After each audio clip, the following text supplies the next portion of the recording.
Assalamualaikum warahmatullahi wabarakatuh. Perkenalkan, nama saya Widya Fitrasari dengan NIM 105721111622. Di sini saya akan menjelaskan materi tentang manajemen risiko.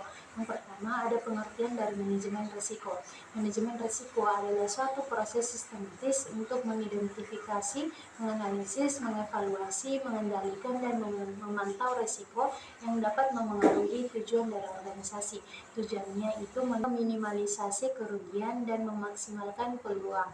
Yang kedua, ada tujuan dari manajemen risiko. Yang pertama, melindungi aset organisasi seperti fisik, finansial, reputasi, dan SDM. Yang kedua, ada mengurangi kemungkinan kerugian atau kejadian yang merugikan. Yang ketiga, ada menyediakan dasar pengambilan keputusan yang lebih baik. Yang keempat, ada memastikan keberlangsungan usaha business continuity.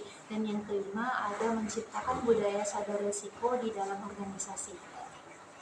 Adapun jenis dari manajemen risiko, yang pertama ada risiko finansial, yaitu kerugian akibat fluktuasi kurs, kredit macet, perubahan suku bunga. Yang kedua, ada risiko operasional, kegagalan sistem, proses, manusia, atau bencana alam. Yang ketiga, ada risiko strategis, yang dimana kesalahan dari perencanaan, persaingan pasar, dan perubahan regulasi. Yang keempat, ada risiko reputasi, citra buruk akibat isu publik, pelayanan atau krisis. Yang kelima, ada risiko kepatuhan, pelanggaran hukum, regulasi maupun standar dari industri.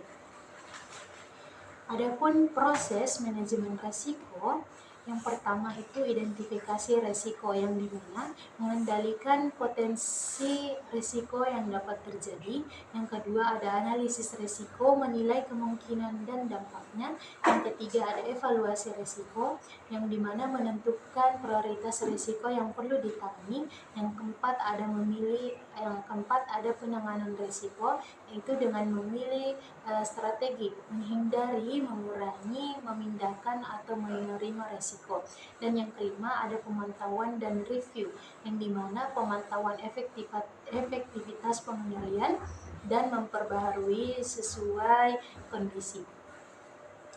Adapun juga manfaat dari manajemen risiko, yang pertama itu mengurangi kerugian yang tidak terduga. Yang kedua, meningkatkan kepercayaan stakeholder. Yang ketiga, membantu perencanaan strategis jangka panjang. Yang keempat, ada memastikan ketaatan hukum dan regulasi. Dan yang kelima, ada menciptakan efisiensi operasional.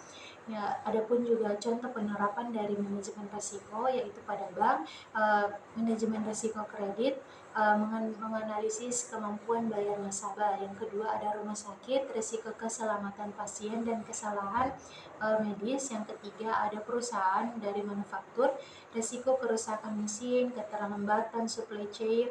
Dan yang keempat, ada UMKM, yang dimana risiko fluktuasi harga barang, bahan baku, perubahan tren pasar. Mungkin itu saja yang bisa saya sampaikan. Assalamualaikum warahmatullahi wabarakatuh.